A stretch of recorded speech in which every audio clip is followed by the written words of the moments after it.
मुअज्जिन ने अल्लाह अकबर कहा। बाबा जी ने पकौड़ों की कढ़ाई के नीचे शोर मचाते चूल्हे को बंद किया और बोले, दोस्तों थोड़ा सा इंतज़ार कर लो, बुलावा आ गया है, हाजिर लगवा के आता हूँ। मैं ज़ाती तौर पर उनकी सीधी सादी बातों से बहुत मुतासिर हुआ। मैं सोच रहा था कि अब हमें भी नमाज की दावत मिलेगी, मगर बाबा जी ने किसी से कुछ नहीं कहा। 2-3 गाहक शायद जल्दी में थे, बड़बड़ाते चले गए। आपके 2-3 गाहक चले गए हैं, मैंने बाबा जी के आते ही उन्हें कहा। उन्होंने सुनी अनसुनी कर दी। रिज़्क हलाल की कोशिश भी इबादत है, आप गाहक फारिग करके भी नमाज पढ़ सकते थे। बाबा जी मुस्कुराते हुए बोले, मेरे मालिक ने कितनी मोहब्बत से फलाह की तरफ बुलाया, मैं रिज़्क की कमी के गर्ज से रुक कर फलाह का मौका नहीं गंवाना चाहता था। रिज़्क तो मिलता रहा है, मिलता रहेगा बेटा, कभी इसकी आवाज़ पर लपक कर तो देखो। सारी लज़्ज़तें एक तरफ, ये लज़्ज़त एक तरफ।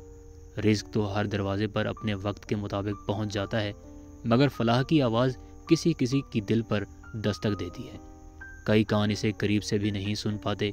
दुआ करो अल्लाह वो दिल दे जिस पर ये आवाज़ दस्तक दे। ये अल्लाह की मोहब्बत की आवाज़ है बेटा। मैं अपना दिल टटोल रहा था, आवाज़ तो मैंने भी सुनी थी और उन्हें भी, मगर दिल पे दस्तक नहीं हुई।